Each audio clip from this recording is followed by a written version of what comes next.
waaqa koo abdiin koosii mootii koo. Nageenyi fi jaalalli waaqayyoo isiniif haa baay'atu. Kabajamtootaa fi hordoftoota maatii waaqayyoo maqaa waaqayyootiin nagaan isin gaafadha. Akkam bulchan akkam turtan akkam isaa kanaaf roogan eegdan nagaa keessanii anjira galanii waaqayyoo haa ta'u. Baga nagaa fayyaanaa taatanii baga jiraattanii nagaan na bira jiru isin biras akka jiru abdiif amantiin qaba. Akkasumallee immoo waaqayyoon akka badii balleessa keenya osoo hin taane akka arjumaaf jaalala isaatti eegee isaa kanaaf roogan kan dhuge. Maqaa waaqayyoo keenya kan galatuuf kan ulfaate uffatamuun akkasumallee immoo haadhatanya waaqayyoo deessuu waaqayyoo qulqulleetuu baroo maariyaadhaaf uffanni kabni ishee dhafaa ta'uun akkasumallee immoo rigamutu wareegamu tuluu taraa jiru horsiisu akka waaqayyoon kenna isaanii kenna dhuunfaan uffanni kabni isaanii faa ta'uun akkasumallee immoo bagayyaan hojjechaan kabajamuun guyyaa irraa yaadatan jiruutiin sindee walumaan nukee ameeni. Akkasumallee immoo daawwattoota hordoftoota maatii yoordii yuutuubii kan taatan hunduma keessanuu warroonni viidiyoo kee like share naaf gochuudhaan na cinaa dhaabbattanii na jajjabeessitanii galatooma isin jaaladha isin kabaja. Ammas immoo viidiyoo kana haga dhumaatti na daawwadhaa ta'u like share naa gochuu keessan hin dagatinaa isin jira. Wal jajjabeessuun keenya itti hafuufuun naamsa godha. Har'ammoo viidiyoo tokko qabadhee dhufe. Viidiyoon kee kunis maali jettanii viidiyoon kee mata dureen isaa osoo si ta'ee maal gootaa jedha. Mata dureen isaa jechuudha. Osoo si ta'ee maal gootaa jedha. Kanaafuu warroonni afaan kudha geessan jechuudha. Yaada keessan na gooda. Kallattumaan gara mata durichaatti yoon darbu hiriyoota lamaantu ture. Hiriyoota lamaan jechuun kun jaalalleewwan lamaan jechuudha.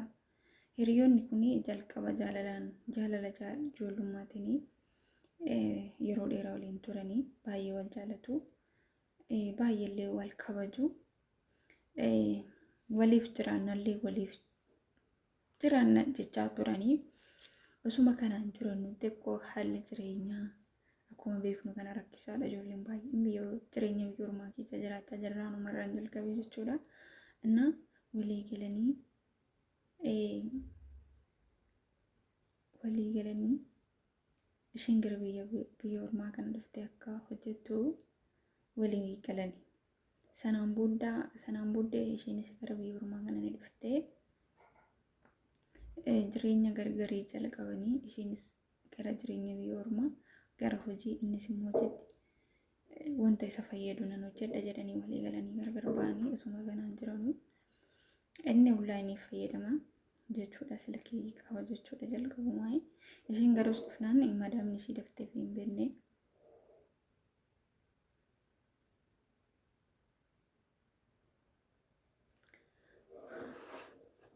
Achii booda madaamni ishii daftee fi silkii hin beekne. Ji'aan silkii daawwalti. Ji'aan birrii 10 guuttee daawwaltiif ture.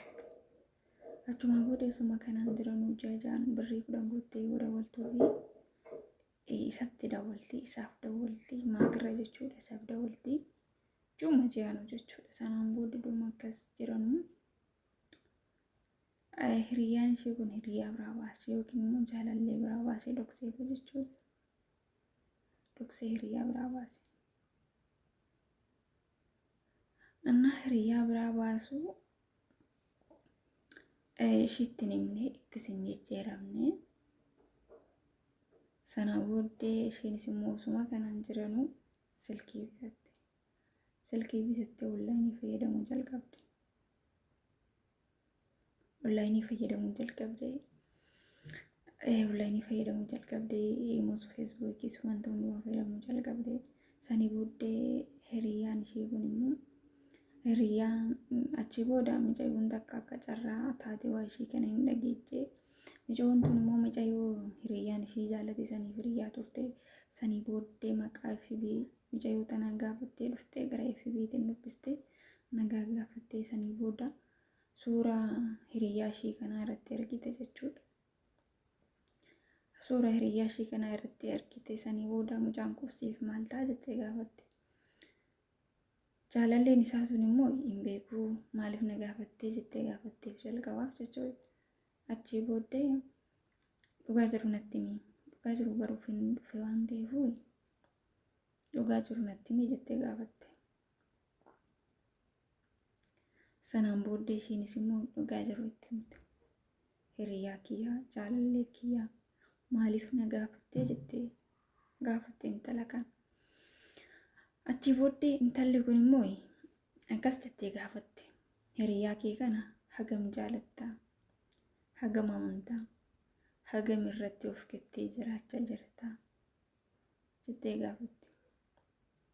Sanaan booddee hiriyaan isaa tun immoo baay'ees nan jaaladha.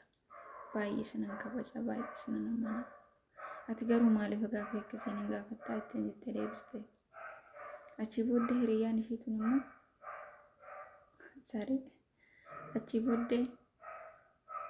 achii booddee hiriyaan ishii tun immoo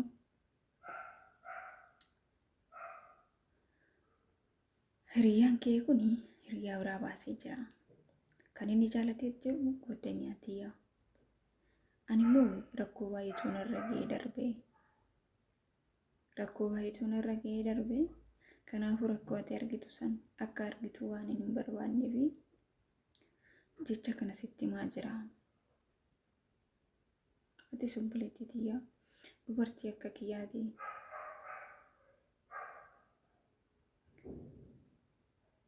Namni miidhame waan ta'eef anis atis akka miidhamtu wanta hin barbaanneef sitti meeyyoona hin amanne ta'e mijayyoo inni jaalatti lakkoofsa ishee siifan kennaa dubbisii ittiin jette. Achi booddee mijayyoon isheettiin lakkoofsa mijayyoo irraa fudhattee mijayyoo dubbiste. Mijayoodhanis nagaa wal gaafatanii suura hiriyaa ishee sanii fuutee mijayyoo sana irratti argitee mucaa kana hin beektaa jettee gaafatte. Achi booddee mijayyoon jalqabaaf hin beeku jetteen. Sareen tun akka itti haasoo na dhorkite rabbi. Achi booddee irratti suura mucaa sana argitee beektaa jettee beektaa mana jettee gaafannaan hin beeku jetteef jalqabaaf mijayyoon hin beeku jettee gaafannaan achi booda mijayyoon immoo hiriyyaan isaa tun jechuudha. Ani wanta hundaa irra ga'ee jira. Wanta hundaas dhaga'ee jira. Na dhoksuuf hin yaalini. Dhugaa jiru qofa natti himi jettee gaafatte mijayyoo. Achi booda immoo mijayyoonis dhugaadha. Wanti ati dhageeche hundu sirriidhas dhugaadhas. Jaalalleen jira. Wal jaalannee jira. Garuu hiriyaa qabaachuu isaa nan beeka. Wal dhabnee jira. Wal lollee jirra waan naan jedheef gara jaalalaatti seenee isa wajjin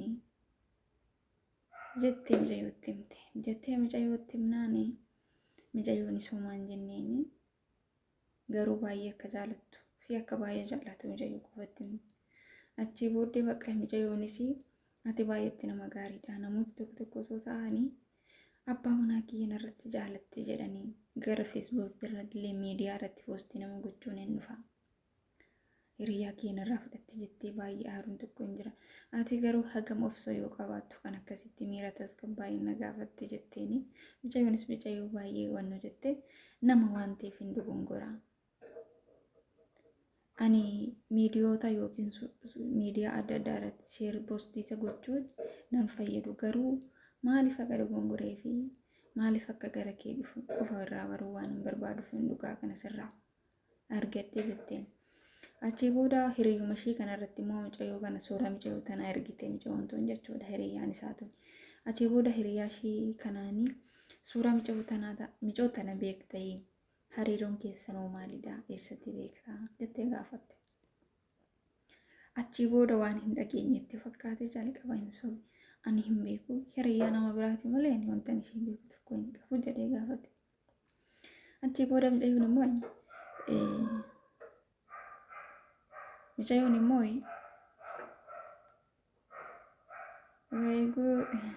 achi booda mijayyoon immoo wanta hundaa dhagahee jira natti himi maaliif karas deemte anirraa hoo maal dhabde osoon akkatti si jaaladhu maaliif karas deemte aniifati bar walii galleetti miti kanan biyya biraa si biraa biyya ormaa dhufe hin jijjiiramne jennee walii galleetti miti isaan jette. Innis immoo akkas jedhee deebiseef ani baay'eetti ni hellee baay'eetti illee ni rifate dhugaadha dogongoree jira guddeenyota keetuu na dogongorsiisee wanti hunduu yeroodhaaf natti fakkaate atis cinaa kiyya waan hin jirreef natti fakkaate jira wanti hunduu dogongoree jira jedhee baay'ee waan naheef baay'ee waan rifateef dhiifama ishee gaafate yeroo san jechuudha. Achi boodee dhiifama isa gaafate mucayyoonis immoo baay'ee ni jaalatti waan ta'eef namni ni dogongora waan ta'eef kanaa booddee ittiin deebi'anii kanammaa kana irra sii daree jira irra sii darbee jira lammaffaa garuu hin dogongorini. Kanaafuu anis nan miidhama jireenya biyya ormaa keessatti jettee irratti walii galanii osuma irratti walii galanuu ammallee mucaan ishee kuni deebi'uu hin dandeenye haalli isaatti toluu didee amalli isaatti sitti toluu didee amalli isaa kaleecha sunis ni jijjiirame sanumaan otoo jiru mucaan tun ammas biraa hin hafne hiriyoota isaatiin amalli isaa natti jijjiirame maaliif akka gochaa akkas gochaa jiru hin beeku mee hiriyoosiif dhagee naaf gorsi jettee hiriyaa isaa itti himte hiriyaan isaatillee akka gorsuuf itti himee garuu mucaan isiisu sanuma ta'e hiriyaan isiisuni amala badaa baasuu jalqabee sanaa boodee osuma akkasiin jiranuu jaalalli gidduu isaaniitti illee kan isaa deemee hirrachaa dhufe walamanuun isaan gidduudha sirrachaa dhufe mucayyoonis haga kana obsuu dadhabde osuma kanaan jiranuu gidduu isaaniitti walitti bu'anii wal dhabanii gargar bahan. Akkuma beektan tokkoffaani jireenya biyya ormaa keessa jiraatte waan baay'ee baachuun ni ulfaata. Tokkoffaa hojii mana ormaa. Lammaffaan immoo jaalalli ulfaata. Jaalalli danda'aadha. Jaalalli wanta hunda nama godha waan ta'eef warri beektan jechuudha. Sanaafuu baattee obsitee tokkoffaa miidhamuu isheetti miidhamtee deeffattee ammas lammatamuu deebi'uu didee haalli isaa amalli isaa sanuma ta'a. Kanaafuu itti dhagahame mucayyoosii. Kanaafuu wal lolanii gargar bahanii achii booda jireenya haaraa jalqaban isaan lamaanuu jechuudha. Jireenya haaraa jalqabanii mucayyoonis nama biraatiin wajjin walitti dhufte.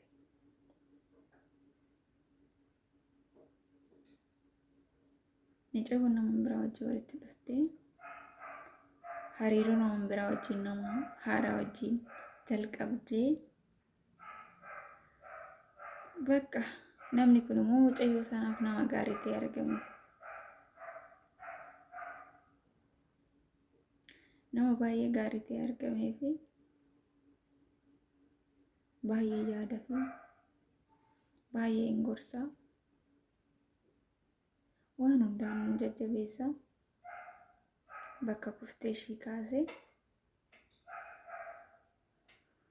jaalala onneen jaalala jalqabaatiin miidhame san isatti fayyite ishee. Isheen illee jaalala miidhamuu ishii sanitti kanatti waan fayyiteef baay'ee gammadduu turte. Erga isa wajjin walitti dhufanii guyyaa tokkoyyuu amala badaa sarara argitee hin beektu. Isheenis gammadduu taate jaalala haaraa kanaan itti fufaa jirti. Osuma sanaan jiru garuu hiriyaan ishee inni duraa kuni intala kana miidhuu isaatti keessi isaa isa waqqasuu jalqabe. Keessi isaa boqonnaa isaa kennuuf dhowwu. Tokkoffaan isaaf jecha kan biyyaa baate. Jaalala isaa baachaa jireenya uumaa kan dadhabdu isaaf jecha. Hojii mana ormaa kan dadhabdu isaaf jecha. Inni garuu achitti waan itti fakkaate yookiin immoo kan guyyaa tokkoof isa gammachiisuu danda'u. Kanarraa argatee boruun arganne. Kan fedhiin isaa itti gammaduu danda'u qofa kan raawwate. Kun immoo hilliina keenyaaf nuuf hin ta'u. Keessi keenya nu waqqasa waan ta'eef achii booda keessi isaa isa waqqasuu jalqabe. Sanaa booddee dhiifama naaf godhi jechuun kadhachuu eegale. Dhiifama naaf godhi. Baay'ee si miidhe. Wanti ani godhe hundi sun amma keessa koo waqqasaa jira, boqonnaa naaf kennuu dide. Ati anaaf hiriyaa dhugaadha. Ati anaafis dubara sirriidha. Dogongora baay'eerraa na deebistee jirta. Ani yeroo saniif natti fakkaanne. Haga kanas immoo natti jabaatta jedhee hin yaadne ture. Garuu warra keessi koo boqonnaa naaf dhorkuu jira, dhiifama naaf godhi jedhee mucayyoo tana kadhachaa. Ishiin immoo kaleecha baay'ee waan eegdeef kaleecha hin deebi'a jettee hiriyaa isaatiin waan qorsiisteef isaa jetta bu'aa bahii hedduu keessa dabarteerti waan ta'eef akkasuma akkoo nama baay'ee jaalattu san nama tokkos immoo baay'ee hin jibbita. Keessa ishii keessa baastee jirti ishii. Isa haaraa keessa ishii sissistee jirti. Kanaafuu intalli kuni yookiin mucayyoon kuni isa jalqaba jaalala haaraa, jaalala ijoollummaa kan isa wanta hunda waliin baranii kana wajjin jiraatti jettanii yaaddan immoo isa madaadhaan jaalala haaraa itti fayyifatte kan isa bakka kuftee ishii kaasee kana waliin jiraatti jettanii yaaddan isin. Sun kaleessa innaa gatee deemu. Garuu kun cinaa ishee jiraata. Waan hundaanuu gorsaanis jajjabinaanis cinaa ishee dhaabbatee kaasee itti fayyitee gammadduu taate jiraachaa jirti ishee. Kanaafuu isin yaada keessanaaf qooda warri afaan koo dhaggeeffatan jechuudha. Warri viidiyoo kana ilaaltanii dhaggeeffatan kan waliin jiraatti jettanii yaaddaan mucayyoon tun. Akkuma beektan jireenyi biyya ormaa baay'ee ulfaataadha. Jireenya biyya ormaa keessatti waan baay'ee dhabde ishee. Hiriyaa ishee baay'ee jaalattu.